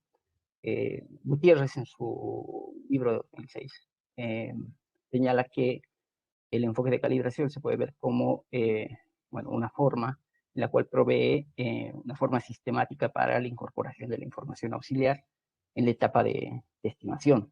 ¿Sí? Scott en su 2006 dice que la calibración puede ser utilizada para ajustar por no respuesta, ajustar los pesos, ¿sí? Por problemas de no respuesta y o errores de cobertura, que básicamente tienen que ver con la desactualización o la imperfección de los marcos muestrales. ¿Sí? Entonces vean ustedes cómo el enfoque de calibración tiene más bien que ver o tiene relación con el uso que se da sobre la información auxiliar, ¿sí? Y básicamente qué es lo que ataca, ¿sí? O cuál es el problema que busca resolver, o cuáles son las ganancias que busca encontrar. ¿Sí? Y otra cosa son el estimador de calibración. ¿Sí? De partida, un estimador bueno, es una función que depende de una muestra aleatoria, ¿sí? De matemática. Sartal en su paper 2007 dice que son una familia, ¿sí? Una familia de estimadores que tienen como base común la información auxiliar, usualmente se representa por X. Dice que un estimador de calibración usa pesos calibrados, los cuales están tan cerca como es posible de los pesos de diseño originales, respetando un conjunto de restricciones que son las ecuaciones de calibración. ¿Sí? Bueno, tienen siempre esto. ¿Sí? Uno tiene pesos básicos, ¿sí? Que también pueden ser otros pesos o otros ajustes que se realizan sobre. Incluso pongamos porque en la literatura se presenta así. ¿Sí? Se supone que existen una serie de pesos básicos que básicamente son el inverso de las probabilidades con la cual se seleccionan elementos. Usualmente se asume que es a partir de un muestreo aleatorio simple. ¿Sí? Y eso no tiene ningún problema en realidad. ¿Sí? Incluso se llega a suponer que existe respuesta completa. ¿Ya? Bien, a partir de estos pesos, ¿sí? Se busca, ¿sí? Un nuevo vector de pesos, ¿sí? Primero, estén tan cerca como sea posible de los pesos iniciales, ¿sí? Entonces, ahí hay que decir dos cosas. Primero, que estén cerca, entonces se necesita una forma de medir distancia, ¿sí? Entonces, en este caso, usualmente se suele utilizar una función de pseudodistancia, ¿ya? Y se busca que estén lo más cerca posible, ¿sí? Estos nuevos pesos calibrados con los anteriores pesos. Porque los anteriores pesos, ¿sí? Son al menos insesgados respecto al diseño, ¿sí? Y tienen una serie de propiedades que a uno le gustaría mantener, ¿sí? Entonces, por ejemplo, no sé, los pesos de diseño básicamente el estimador de Hurwitz-Thompson, o sea, dan paso al estimador de Hurwitz-Thompson, y no tenés un estimador, ¿sí? Tiene la propiedad de ser insesgado, ¿sí? Entonces, ese tipo de propiedades uno busca mantenerlas, ¿sí? Y la forma de mantenerlas, ¿sí? Es que estén cerca. Entonces, se busca minimizar la suma de una función de distancia, ¿sí? Bien, y que al mismo tiempo, ¿sí? No solamente que sea mínima esa distancia entre esos antiguos y esos nuevos, y hay variadas funciones de distancia, ¿sí? Se respeten una serie de ecuaciones de calibración que básicamente son que se alcancen ciertos totales poblacionales, ¿sí? Que pueden ser a nivel nacional o que pueden ser particiones de la población, no sé, total por región, por sexo, total por grupos de edad, cruces de esas variables, etcétera. Bien, entonces básicamente la forma en la cual se presenta un estimador de calibración es esta, ¿sí? Noten ustedes que tiene una particularidad que es lineal, ¿sí? Básicamente es una suma ponderada, y este peso estos serían los ponderadores calibrados, ¿sí? Y vean ustedes que depende de la muestra de datos, ¿sí? Entonces, bien, lo que les señalaba, ¿sí? Básicamente dentro de los métodos de calibración, ¿sí? Se reconocen tres grandes tipos de estimadores, que son el estimador de regresión general, ¿sí? El de postestratificación y el de racking generalizado, ¿sí? Sobre estos dos últimos, sí es importante hacer una precisión. El estimador de postestratificación, ¿sí? Es un estimador que requiere mayor información en la medida que uno quiera o le imponga más restricciones, ¿sí? Porque básicamente se refiere a cruces de variables, ¿no?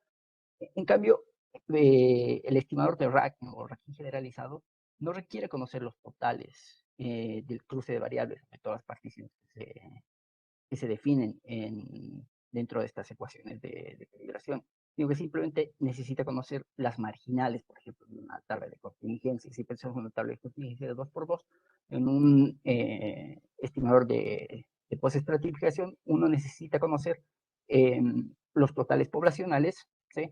De los cruces, es decir, la matriz, ¿ya? En cambio, en un enfoque racking, no necesita solamente conocer las marginales, los totales bueno, por volumen y por fila, ¿sí? Entonces vean ustedes que la dimensión se reduce y por tanto la cantidad de información que se requiere también se reduce. Bien, a ver, sobre el uso de la información auxiliar en el caso como les decía, esto es el trabajo de 2 años. Va a ser muy breve lo que les voy a tratar de ser muy breve, muy preciso sobre la realidad en su momento. Bueno, en su momento, la encuesta nacional de empleo, ¿sí? Estaba presentando resultados que no eran consistentes con lo que registros administrativos podían señalar sobre ciertas variables del mercado del trabajo, ¿sí? En particular, en su momento hubo la discusión sobre que la encuesta nacional de empleo no recogía bastante bien lo que eran los cotizantes, ¿sí? Y esos cotizantes, personas que aportan un profesional, eh, em, son un grupo muy importante dentro de lo que es la ocupación. Entonces, si este grupo estaba mal medido, ¿sí? la crítica inmediata venía y decía que, bueno, probablemente todos los otros stocks tenían algún problema de medición. ¿Sí? Bueno, entonces en este momento se abordó ese problema. ¿Sí? Había la conciencia de que existía porque es realidad por la cual pasan todas las oficinas nacionales de estadística, al menos en la región. Bueno, unos con más, pero siempre existe algún grado de desactualización de los marcos muestrales. ¿Sí? Y en el caso de Chile, en su momento, esa desactualización era bastante importante en el sentido de que tomaba información que venía de un censo bastante lejano. ¿Sí? Si bien se habían hecho una serie de actualizaciones, estas no eran suficientes como para poder abarcar toda la nueva población que estaba quedando fuera del marco muestral. ¿Sí? Y esa población que estaba quedando fuera tenía particularidades o tenía características que no eran similares con las personas que formaban parte del marco muestral, en el sentido de que, por ejemplo, eran en promedio las personas que quedan fuera, ¿sí? Personas que en promedio eran más jóvenes, ¿sí? Y quedan fuera, y justamente con ese tipo de características, porque lo que excluía en su momento el marco muestral del INE eran edificaciones, por ejemplo, edificaciones nuevas. Entonces eran personas trabajando, y obviamente cuando estaban trabajando, había un grupo de la población que se estaba omitiendo con ciertas características y que impactaban dentro del mercado de trabajo. Bien, entonces uno veía, por ejemplo, cuando comparaba los resultados del censo de 2017 y lo comparaba con el mismo mes en el cual se levantó el censo, que abril de 2017, con los resultados de la encuesta, ¿sí? Uno veía que era menor la proporción de personas jóvenes que recogía la encuesta y que al momento de ajustarlos, al momento de ponderarlos, la verdad es que poco cambiaba la situación. Ahora, esto es la distribución por una variable auxiliar, ¿sí? De edad. Yo no podrá decir, pero bueno, a nosotros no nos interesa conocer la distribución por edad, pero nos interesa en el caso de la encuesta nacional de empleo, variables como la ocupación, la desocupación, ¿sí? Pero pasa que esas variables, ¿sí? Son función o dependen de características demográficas de las personas, ¿sí? La forma en la cual se relaciona una mujer, un hombre con el mercado del trabajo es distinta, y por edad también, ¿sí? Entonces es importante corregir esto, ¿sí? Otra de las subpoblaciones que estaban subrepresentadas eran los extranjeros, ¿sí? Porque también los jóvenes que llegaban a vivir en estas edificaciones de altura, estos nuevos edificios, y entonces quedaban por fuera. Entonces, en este cuadro, sin honor al tiempo, muestra que básicamente existe una subcobertura en, en, lo que se refiere a la población extranjera. ¿Sí? Por ejemplo, para el censo de 2017 estimaba una proporción de extranjeros que correspondían al 1,5%, siendo que el censo decía que eran 4,3%. ¿Sí? Ahora, cuando uno veía la población en edad de trabajar, ¿sí? La N representaba o estimaba un 1,6% y el censo decía que era un 4,8%. ¿Sí? Cuando uno se concentraba en lo que es la fuerza de trabajo primaria, personas entre 25 y 54 años, ¿sí? Que están en el auge de etapa de poder trabajar, de encontrar empleo, ¿sí? La N solamente estimaba que su población correspondía al 2,3%, mientras que según el censo, estos extranjeros representaban el 6,6%. Entonces, era un grupo muy importante. Y cuando uno se va para finales de 2018, este último grupo, por ejemplo, representaba el 10%, ¿sí? El 10% de la fuerza de trabajo primaria. Entonces, los extranjeros, ¿sí? Están cobrando mucha importancia dentro de lo que es el mercado de trabajo. Bien, sabíamos bastante bien cuál era el problema, ¿sí? Había subcobertura, entonces teníamos que ver cómo resolverlo, ¿sí? Y bueno, había dos caminos, ¿no es cierto? Actualizar el marco y empezar a sacar muestras, pero no sabíamos si con eso bastaba, ¿sí? Y bueno, considerando que lo que le señalaba, el sesgo, es una propiedad del estimador, nosotros consideramos que buscar un estimador ¿sí?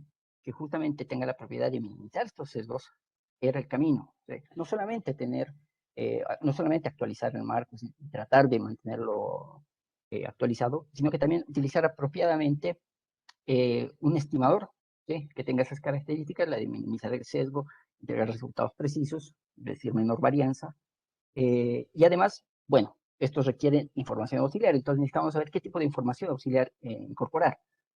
Para eso nosotros, básicamente teniendo los datos del censo, simulamos una población que tiene la misma estructura.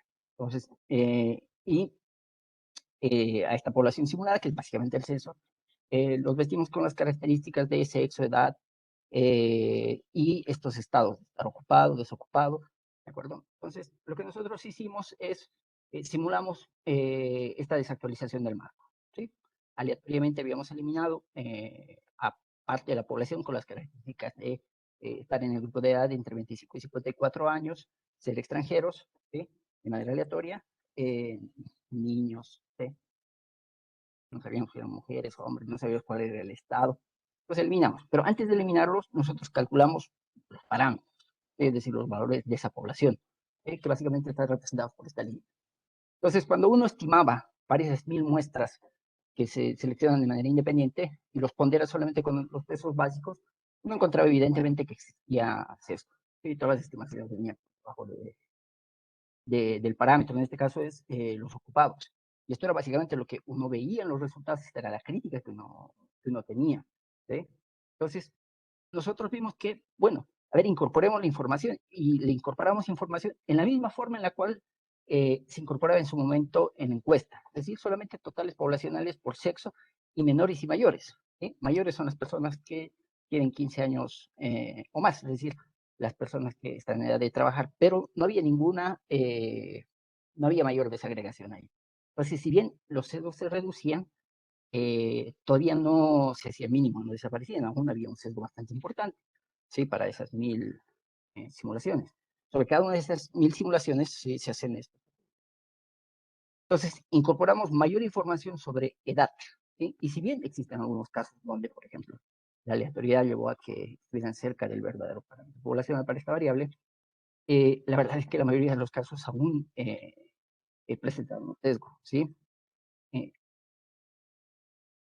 Ahora, ¿por qué? Perdona que te interrumpa, te quedan 5 minutos porque estamos un poquito sobrepasados en el tiempo, así que a ver si Sí, Olga, aprovechas no, estos últimos 5 minutos. Gracias. entonces, ¿por qué incorporar edad primero? Nosotros no teníamos ese paradigma de incorporar edad. Y era porque, bueno, eh, así como los hombres y mujeres, ¿sí? Y es por eso que veíamos esta reducción en el sesgo, ¿sí? El haber incorporado información sobre totales por sexo, hombres y mujeres, ¿sí? Se reducía ese sesgo, se debía a que, bueno, los hombres y las mujeres tienen un comportamiento distinto, ¿sí? Respecto de una vinculación distinta con el mercado de trabajo, ¿ya? Entonces, siguiendo ese mismo razonamiento, ¿sí? Y esto está respaldado por senda literatura, ¿sí? Las personas tampoco se vinculan de la misma manera con el mercado del trabajo por edad, ¿sí? Estas, por ejemplo, son las probabilidades de estar ocupado. Básicamente se pueden aproximar a partir de la tasa de ocupación. Entonces, por ejemplo, incluso controlando por sexo o distinguiendo por sexo, uno veía que, por ejemplo, en los tramos entre 25 y 54 años, los hombres alcanzaban mayor probabilidad de estar ocupados, ¿sí? Y esta incluso era muy distinta respecto de las mujeres, y entre hombres, ¿sí? Esta probabilidad de estar ocupados cambiaba, ¿sí? Según el grupo de edad en el cual se encontraban, eh, por distintas razones, y justamente cuando están al principio de, de la edad dentro de trabajar, sí, bueno, están ganando capital humano, van dejando la universidad, se van introduciendo en el mercado del trabajo. Entonces, aquí lo que nosotros veíamos era que la edad, ¿sí? Era determinante al momento de cómo una persona se vinculaba con el mercado del trabajo. Entonces, incorporar edad, ¿sí? Mejoraba los resultados, ¿ya? Pero faltaba algo más, ¿sí? Lo que faltaba era incorporar información sobre la población extranjera, distinguir a la población, ¿sí?, entre nacionales y extranjeros. Solamente ahí, en promedio, nosotros eliminábamos. Y bueno, la razón era la misma, ¿sí? Los extranjeros y los chilenos, ¿sí?, se vinculaban de manera distinta con el mercado de trabajo, ¿sí? Aquí, por ejemplo, vean las tasas de ocupación chilenos y extranjeros, ¿sí? Aquí está controlado por sexo. Lo mismo ocurría para las mujeres. Entonces, esa era la razón de cómo incorporar. Pues bien, teníamos que incorporar información, ¿sí? No teníamos en ese momento información. Hoy el INE tiene un poco más, bastantes más estadísticas sobre totales poblacionales referidos a la población extranjera, pero en su momento había que estimarlo, ¿sí? En oro al tiempo, ¿sí?, solamente decir que nosotros tomamos datos que vienen o con los cuales se construyen las proyecciones de población, que básicamente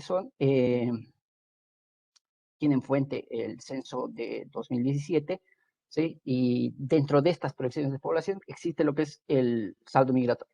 Y este saldo migratorio está compuesto de dos stocks. Uno de estos se refiere a el componente de inmigración. Entonces, ese componente de inmigración sirvió como proxy para el total de extranjeros residentes en Chile. Esos son los datos que teníamos, ¿sí? Estimaciones a junio de cada año. Era una función no lineal, entonces lo más lógico era aproximarlo o estimarlo, los puntos intermedios, porque necesitábamos valores intermedios para cada mes, a partir de un modelo de crecimiento poblacional. En este caso, tiene la característica de ser no lineales, y la estimación de esta población extranjera se hace a partir de un modelo logístico de 4 parámetros. Y en el paper está toda la bibliografía y el documento que resume todo este trabajo. Entonces, ese es el ajuste que nosotros encontramos. Luego, comparándolos con registros administrativos, nuevos resultados que venían, ¿sí? La verdad es que el modelo estimaba bastante bien este stock.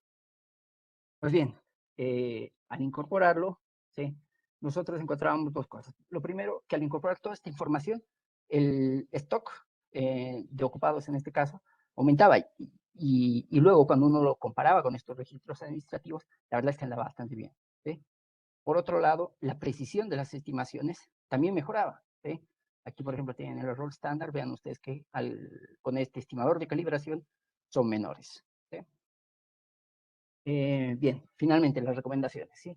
Bueno, el propósito de las encuestas de hogares es entregar estimaciones sin sesgadas. El sesgo, ¿sí?, el sesgo es una propiedad del estimador, ¿sí? Y además que tienen que ser, o uno busca que sean precisas, ¿sí?, sobre parámetros de la población, ¿sí?, parámetros de interés.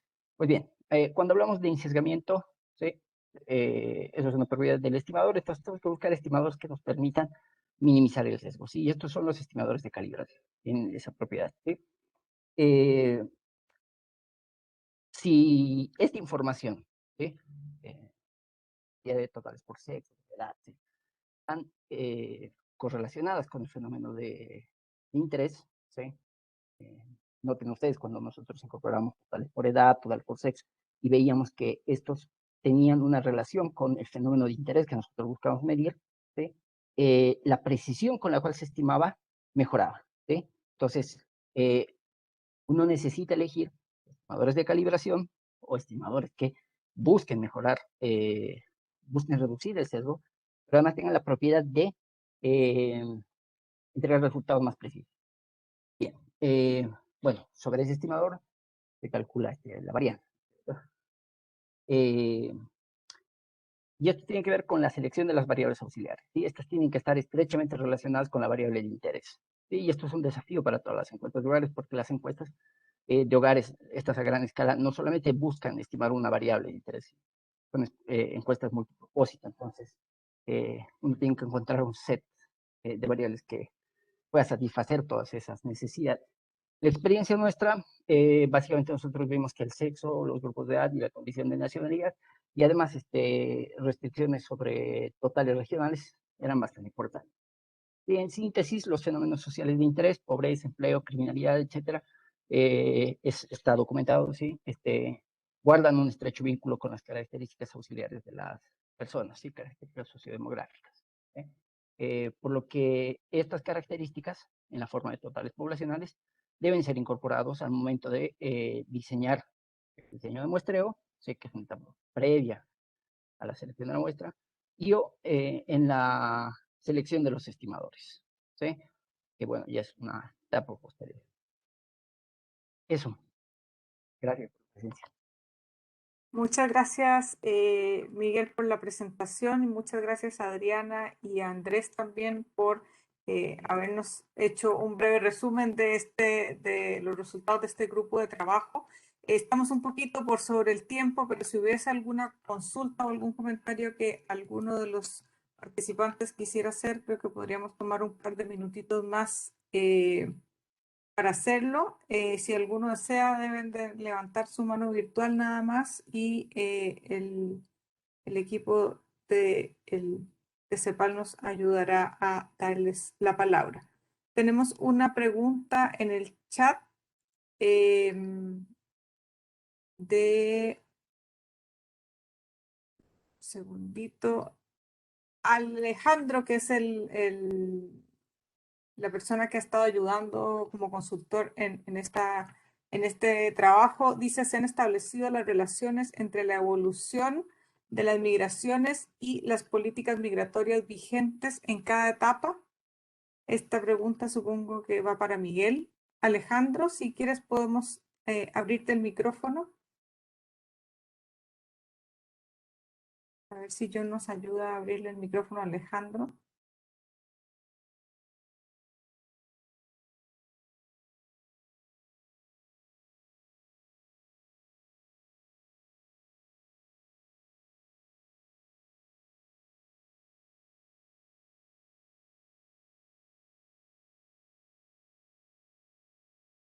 Dice que esa es la consulta solamente, que no tiene micrófono. Miguel, Adriana, a ver si nos ayudan con la consulta. Le repito: se han establecido las relaciones entre la evolución de las migraciones y las políticas migratorias vigentes en cada etapa. ¿Estás muteado, Miguel?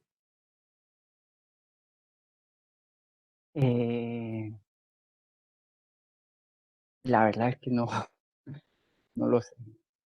No lo sé en el sentido de que no es mi campo de expertise. Sí, probablemente alguien que también trabajó mucho en este trabajo de Ojeda, de Julibet, puedan tener mayor información. La verdad es que no es la estadística y la economía. Perfecto, perfecto, Miguel, se entiende.